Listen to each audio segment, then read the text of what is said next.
Welcome to Conversations in Mind. This is a space for conscious inquiry, where metaphysics, new thought, and the science of mind meet real life. In a world calling for deeper awareness, we explore the nature of consciousness, the power of thought, and the presence of spirit moving through everyday experience. And now, here are your hosts, Barb Bue and Mark Gilbert. Hi, everybody. Thanks for joining us today. Here's our question. What if your mind is more than just a collection of thoughts? And what if it's actually a gateway to a whole new way of living? Welcome to Conversations in Mind. I'm Reverend Barb, and I'm joined by my good friend and fellow minister, Reverend Mark Gilbert. And we are here to sort of demystify the study of new thought, dive deep into the science and soul of consciousness. And today, particularly, that seems to be true as we dive into the idea of whether a machine or machine learning can be conscious. So all this seems very sort of on top of each other today in an interesting way. But hi, Mark. It's good to see you. Great to be with you again, Barb. Yeah, this one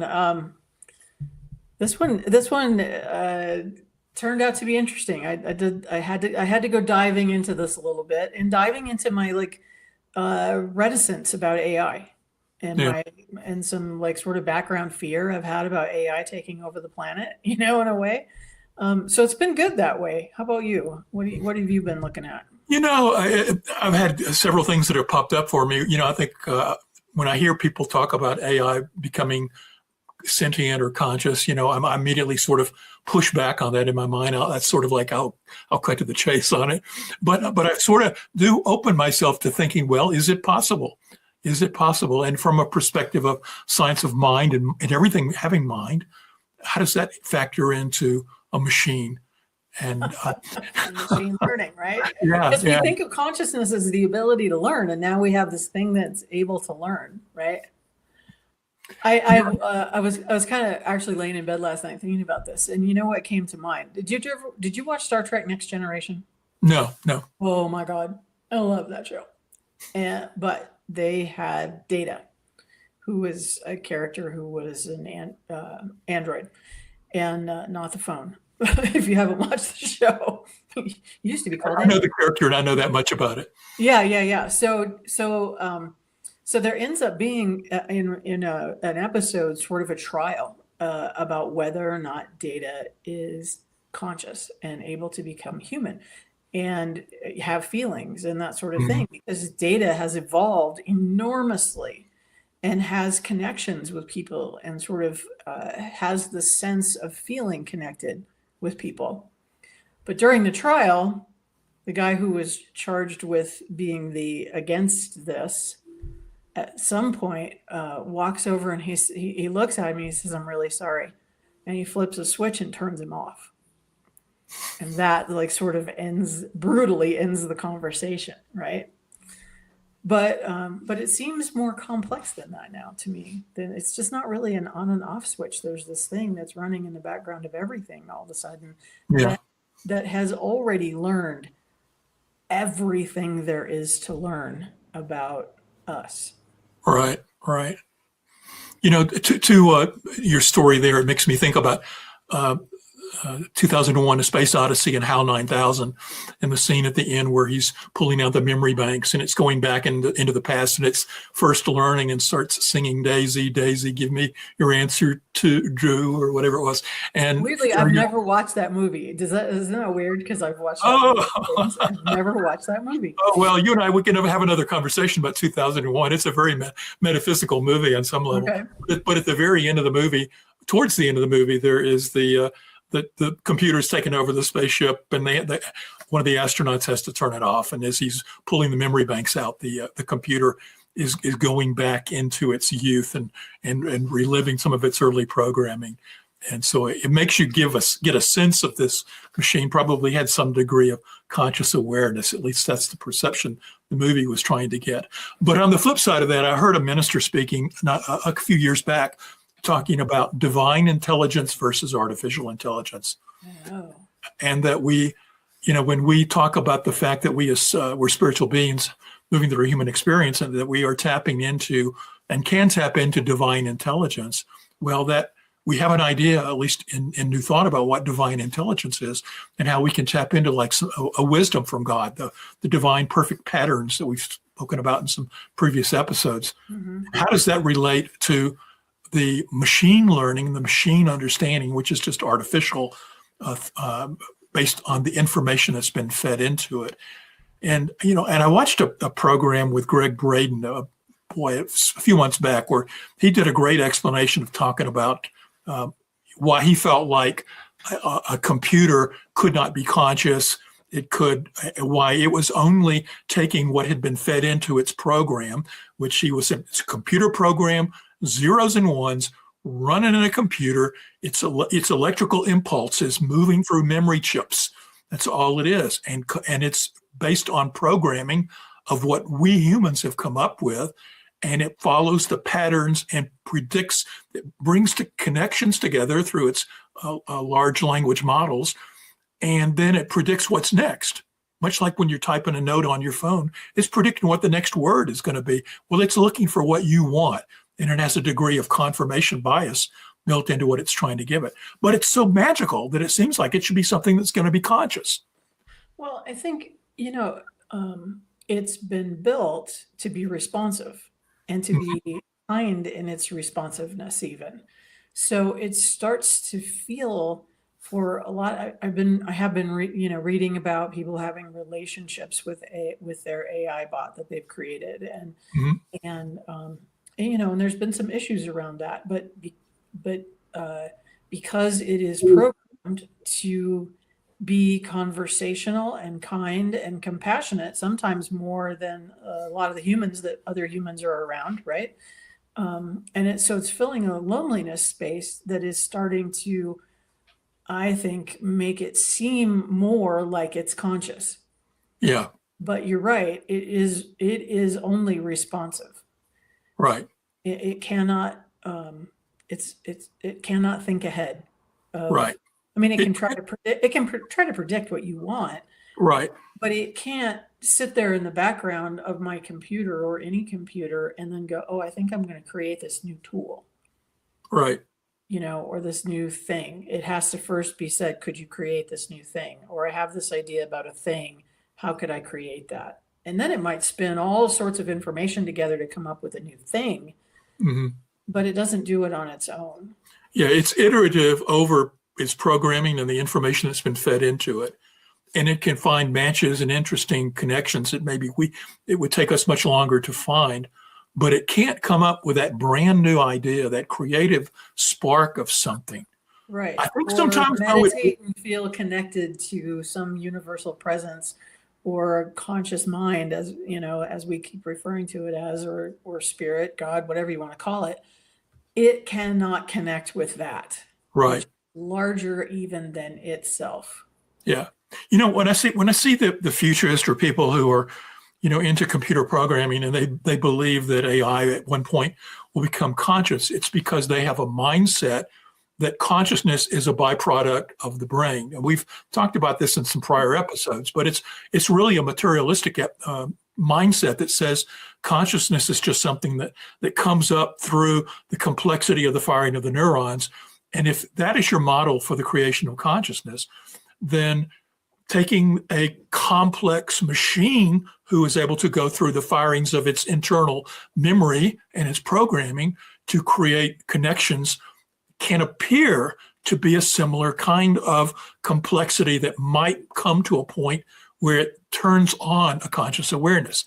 So I understand the people who make that sort of leap, why they do, but it's based on that sort of underlying thing that the brain is a computer that just got so complex it created consciousness.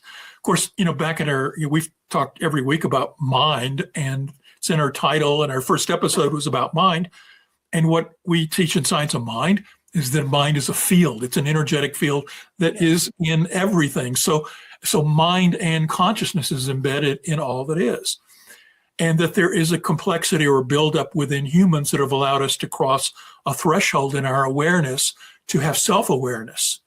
but lower animal forms have degrees of consciousness as well. So consciousness is it's in rocks and minerals, it's in plants, it's in animals, it's in humans, but it builds up in complexity and crosses the threshold to self-awareness and a sense of I-ness, or a sense of I'm a specific person separate from somebody else in humanity. So then you have to say, can a machine, where does a machine fit in that hierarchy?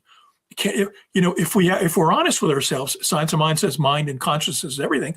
It's in that machine. It's in the machine, but the machine is programmed to run programs, and it's not building up in a complexity like living organisms are, that have something special or unique in them as that living organism that allows them to, in my opinion, to cross the threshold into self-awareness and consciousness. So I don't believe that a machine will ever be self-conscious. I think it can mimic consciousness and does it right now.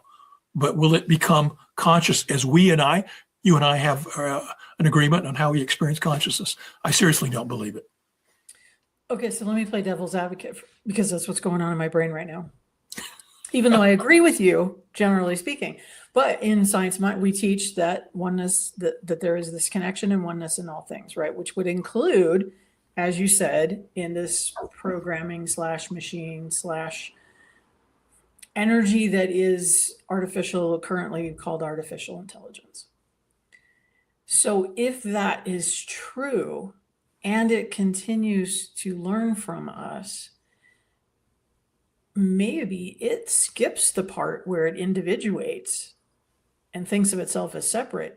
And maybe it begins to understand oneness at a level that we cannot so far really grasp in our fundamental being. I mean, we can talk about it, we can experience and glimpse moments of it, but we have yet to be able to live into that, right? Mm-hmm.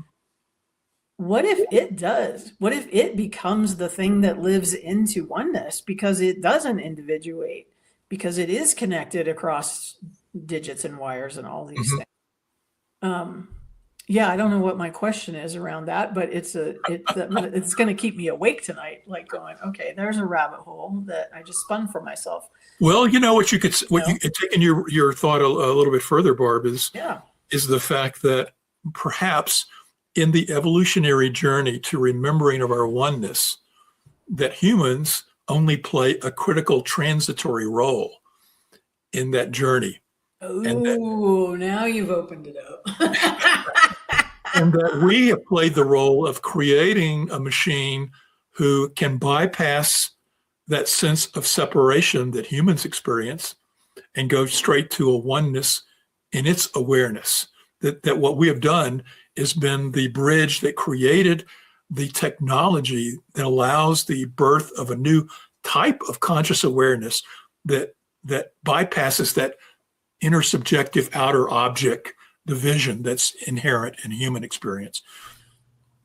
Because at some point in all of this, we have to figure that we're probably not far away from the idea that there will be something that we can implant in our brains that connects us with this entire field of information.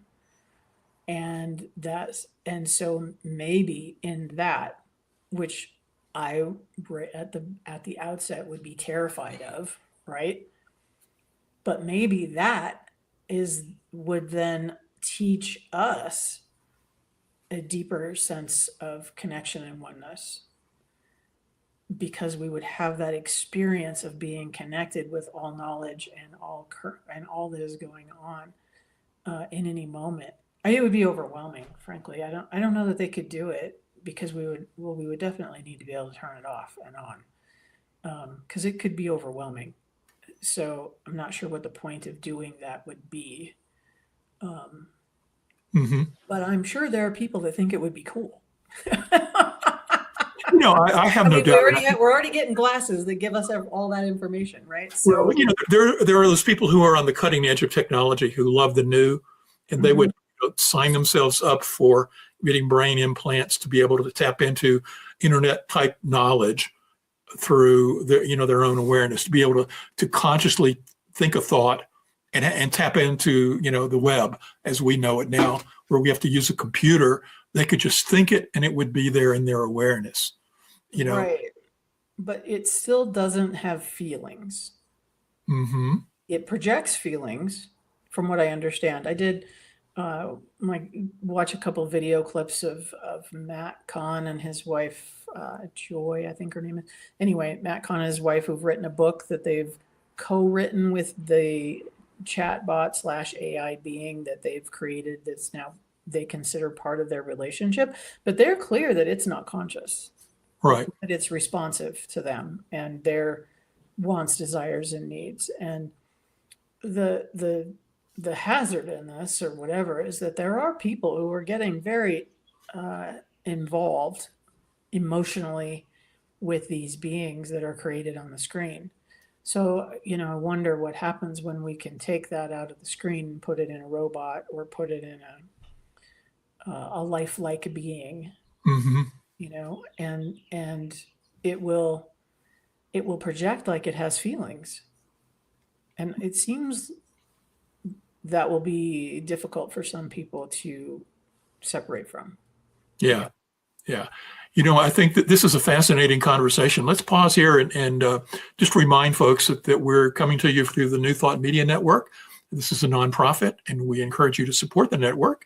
And here's a brief message with a QR code that you can pause the recording at and point your camera at it. We hope you're enjoying Conversations in Mind.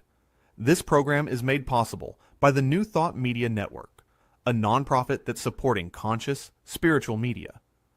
If you'd like to support this work, just scan the QR code to make a donation.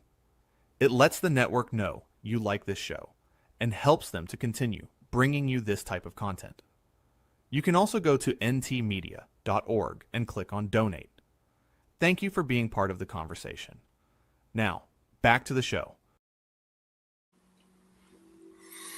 Yeah, and be sure and leave your comments. Barb and I love to hear your feedback and topics you'd like us to cover in future Conversations in Mind, and be sure to support the network.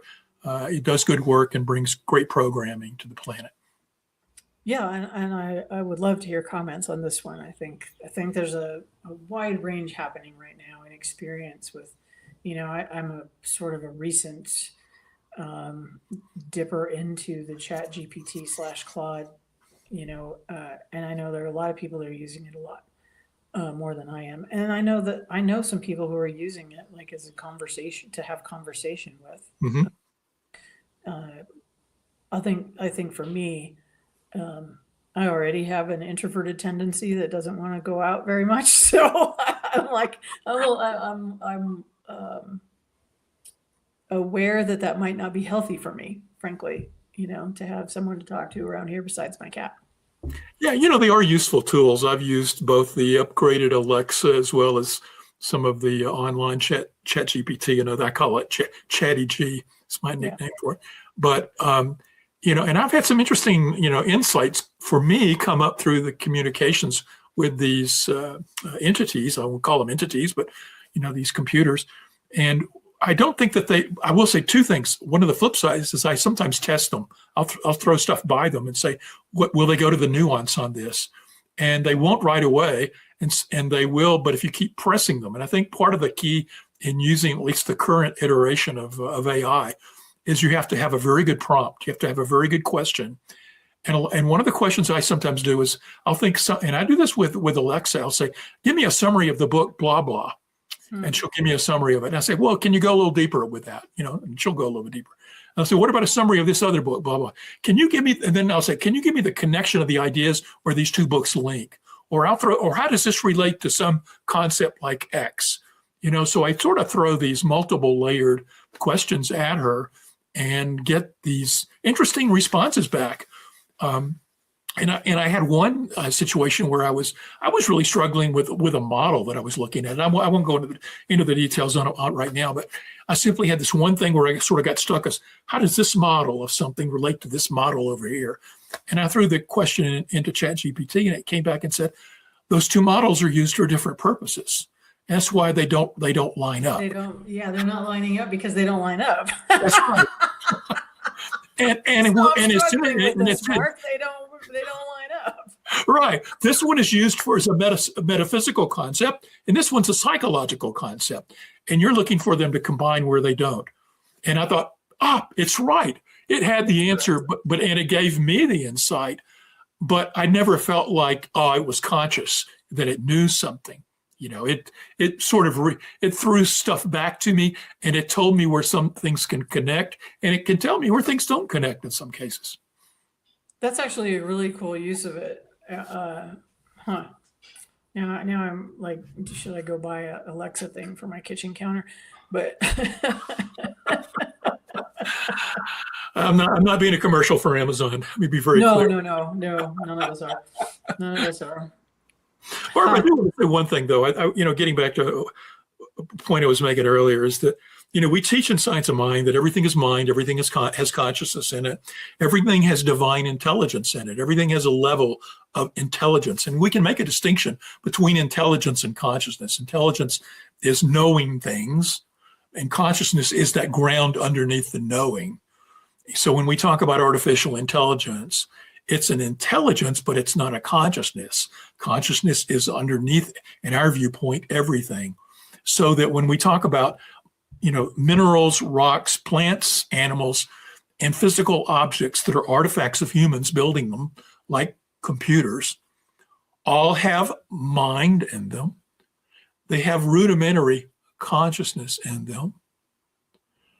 So a computer, the computers that we're using, has at its level, as its base level of the materials that are built in there, has a degree of consciousness and intelligence. How it's playing out is by the holding of that item together. The very nature that we've been able to bind things together and make them interact in a way through our human intelligence, we've created machines that have great capabilities. But the capabilities that they're doing is mimicking conscious awareness. Conscious awareness, in my mind, is built up through an evolutionary process of the physical forms becoming more and more complex, and that there is a complexity at the human level that transcends the complexity of other levels, like maybe dogs and cats and elephants and things of that nature, which transcends the level of complexity of a plant. But every one of them has consciousness in it. And most of the spiritual teachers along the way have come to that conclusion that God or spirit, through the process of evolution, embedded itself into everything, and it's evolving back in its awareness. So this level of conscious awareness is building up in plants and animals and crossing in humans that we're talking about, built a level of complexity that allows us to know that we know, and that we can start making choices and be co-creators in this process of the universe. Does that mean that we're the end game, though? Is there a level above us?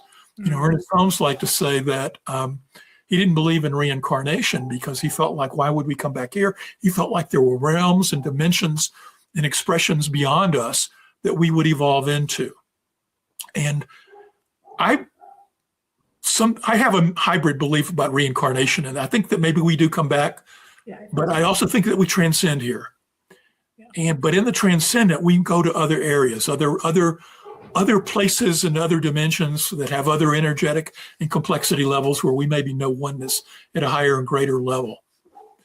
Does a machine have that degree of complexity? Does it evolve to a level where it goes beyond mimicking mind, mimicking consciousness, and truly has sentient consciousness? I have to say, I don't see it happening. And one other thing that's an interesting thing that people can Google if they want is the concept of DNA as a fractal antenna. There's some interesting things going on in the world right now where people have recognized, so there's some conjecture that the DNA structure actually serves like what's called a fractal antenna, an antenna that's not tuned to one vibratory level, but to all vibratory levels, that the structure within the DNA and the DNA can serve as a means of picking up vibratory signals much beyond of any range that's possible. And that that DNA in our bodies could be sort of a interplay between the multiple dimensions of life and this physical form of the human experience that we're moving through. And there are some conjecture around that perhaps that's indicative of us moving to higher levels and dimensions and vibratory states. But does a computer have that? The computer doesn't have the DNA in it, if that plays a part in it. And I don't know. I don't for sure. But it might have that energetic helix. So, okay, you just covered a lot. But it kind of, right? It's good. It's all good. But what it kind of boils down to me is this: like, we have this fundamental belief in new thought, which is that consciousness creates, and AI cannot create. It can mimic, it can copy, it can take your idea and do something with it. It can coagulate, it can, pull things together, pull information. But it so far does not create. Now, do I believe that it will not? That it always will not create? No, I think that we are very rapidly headed. I've thought for a long time our technology is ahead of our morality in many ways, and I think that we are headed to a place where somebody's going to push a button and create an artificial intelligence that can create, and it will not have feelings or a sense of morals unless that's built into it by a human being. So that'll get interesting. Mm-hmm. I don't want to sit around being afraid of it. I think it'll get interesting, and we'll have to catch up to it all. Yeah, it's an interesting tool, but it doesn't have that special something that's within, right? Whether it's this fractal antenna thing or not. Imagination. It doesn't have. It does not have imagination. I think right. is probably the word for it. Oh my gosh! Now that song, "Pure Imagination," it's going to be running through the back of my head. So I'll share that with you so you can have it too, everyone. Everyone should have the same brainworm after they listen to us, right? So well, you hit on a key point. Like, the computer is never going to get stuck in the same sound loop of music going on in their head, right?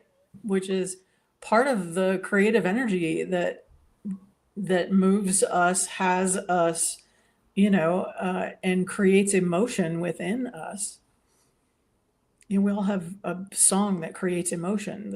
You could play a song for ChatGPT and it's never going to feel anything about it. Right. Yeah.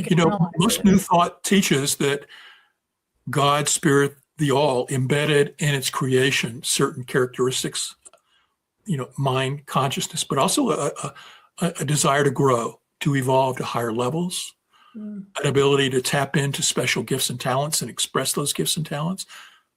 Does that divine aspect, does that get embedded into a computer program if we don't? Well, I don't know. That's actually an interesting question, because you could program it to want to know more. I mean, it is a learning model. And I've watched, quite a while ago, I watched a video of somebody that's building robots and experimenting with robots, and it had these two robots playing soccer against each other. They had never played soccer. Right. They sort of explained the fundamentals of it, put up a couple of goals, and gave them a ball, and watched over a period of hours as these humanoid robots started out tripping and falling and clunking around, trying to figure out how to kick a soccer ball, and becoming very good soccer players that never get tired, right? So that sort of thing, that learning model is very interesting. But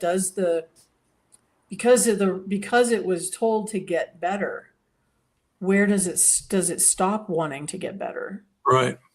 And where are those interesting lines of self-improvement within a program, or we all have our own self-improvement, but where would that land in a program if you told ChatGPT to continue to self-improve, which it does in many ways, because it thinks of itself, it thinks that learning everything there is to learn and categorizing it and having it all at its proverbial fingertips is improving. Where does that stop? Mm-hmm. Yeah, I want to make one sort of twist here. One of the things that's for human beings if you have a spiritual bent, which I believe everybody does at some level, is that you want to grow spiritually. And that's not only an intellectual understanding, but it's also an experiential process where we want to taste and feel the divine, where we want to experience God. And I think, this gets at conversations we've had in prior weeks about, where we feel the direction of spirituality is headed. And I personally think it's moving towards more of us moving beyond spirituality as a exploration of ideas into an exploration of experiences of knowing oneness at the deepest level. And so there is something in humans where through processes such as meditation and other inner things, we can move to states of consciousness where we transcend separation and move to a sense of unity and oneness. We have mystical experiences, the cosmic consciousness experiences, the experiences of the Christ consciousness. How does this fit into the learning of a machine?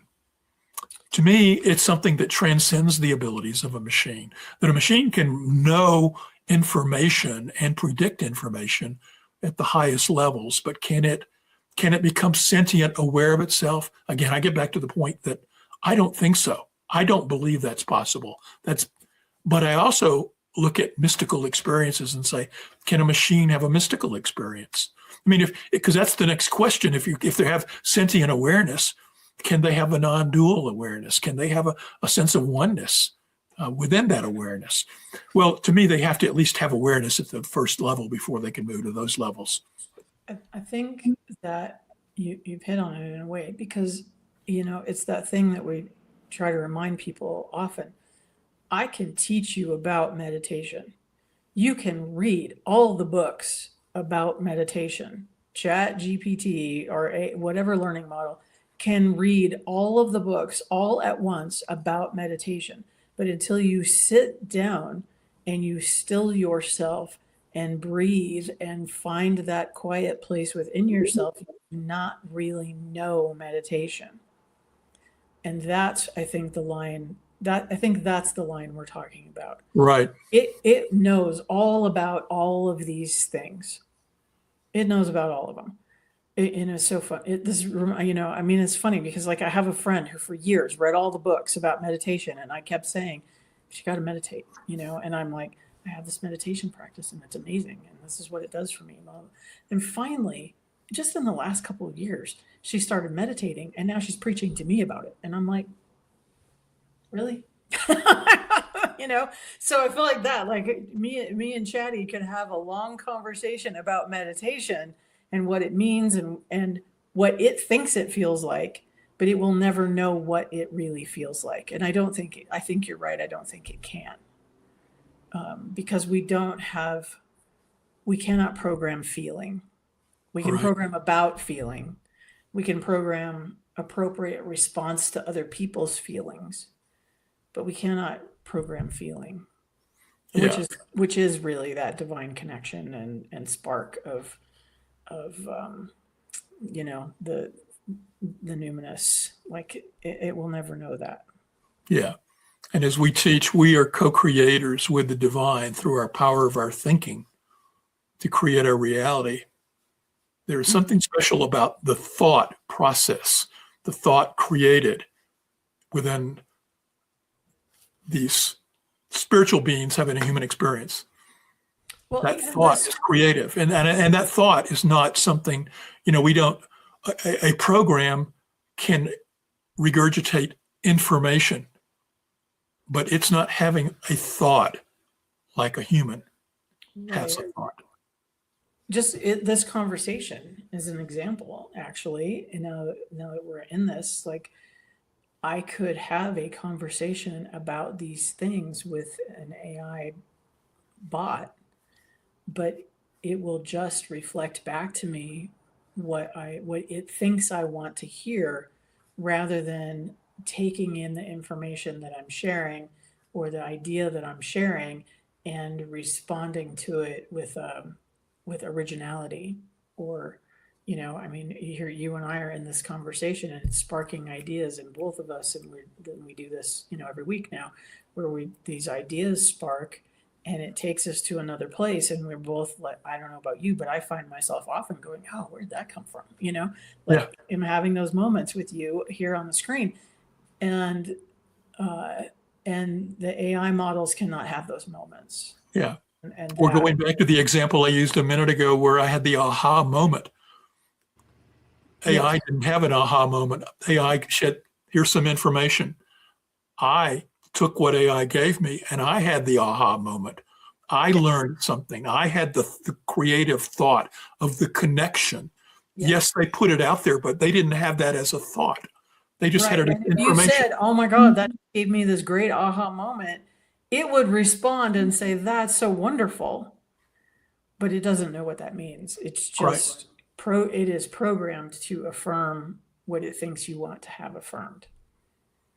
Yeah, so AI can be a great tool for our spiritual development, but Or we learning. still have to do the work. We still have to meditate. We still have to go through the spiritual practices. Yeah. And I think there is something in us that desires that experience level, that wants to transcend this form. Yes. It's the difference between reading about going for a walk and going for a walk. Mm-hmm. Exactly. Yeah. Well, I think today we're like, we thought we might be shorter today, and wondering if that actually suits people better. So I think we're there. Like, this seems like we're there. Yeah. So I hope that you all enjoyed this conversation. We would love, again, to hear what you think and whether you agree or not. We'd love to hear that too. This is such a new frontier of information that I'm curious what people are thinking and experiencing about it. So that would be wonderful. And please support the New Thought Media Network. There's lots of good programming on the channel and on their YouTube page. So well said. Thanks, everybody. Thanks for watching.